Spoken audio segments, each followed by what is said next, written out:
मैं हूं भगवान जगन्नाथ। मैं वही हूं जो युगों युगों से पूरी नगरी में रथ पर सवार होकर चलता आ रहा हूं। पर आज मैं तुम्हें अपने रहस्य का वो सत्य बताने आया हूं जिसे केवल भाग्यशाली ही जान पाते हैं। लोग मुझे जगन्नाथ कहते हैं, पर क्या तुम जानते हो मैं कौन हूं? मैं वही हूं जो द्वारका में श्री कृष्ण था, वही जिसने अर्जुन को गीता सुनाई, वही जिसने राधा के प्रेम को साक्षात ईश्वरत्व में बदल दिया, वही जिसने अधर्म के सामने धर्म को विजयी बनाया। जब द्वारका का अंत हुआ, मेरा पार्थिव शरीर समुद्र में प्रवाहित कर दिया गया, पर मेरा हृदय, मेरा चेतन तत्व नष्ट नहीं हुआ। समुद्र में एक दिव्य काष्ठ पवित्र लकड़ी के रूप में प्रकट हुई और बहती हुई पुरी के तट पर आई। उसी समय राजा इंद्रद्युम्न ने मुझे स्वप्न में देखा। हे राजन, ये कोई साधारण लकड़ी नहीं, ये मेरा शरीर है, इससे मेरा विग्रह बनवाओ। राजा ने आदेश दिया। मूर्ति बनाने के लिए एक वृद्ध पुरुष प्रकट हुए। उन्होंने कहा, इन्हें गुप्त रूप से बनाऊंगा, कोई द्वार मत खोलना। वो कोई और नहीं, स्वयं विश्वकर्मा थे।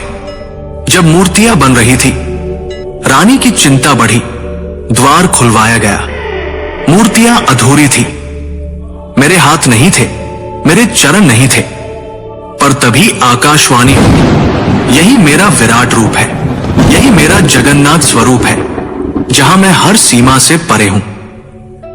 जो मूर्ति नहीं, चेतना है, जो धर्म का रक्षक है। राजा ने मेरे उस दिव्य हृदय को मूर्ति में प्रतिष्ठित किया। वो हृदय जो श्री कृष्ण रूपी मेरी चेतना का केंद्र था, वो आज भी मेरी मूर्ति में वास करता है।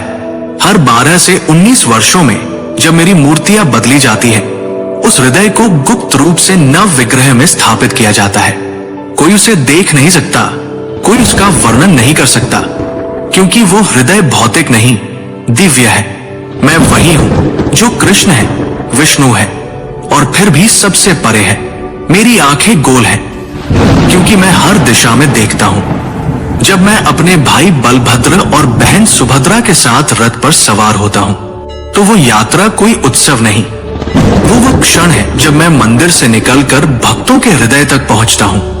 जब तुम मुझे सच्चे हृदय से पुकारोगे, ओम नमो भगवते जगन्नाथाय, तो तुम पाओगे कि मैं तुमसे कभी दूर था ही नहीं।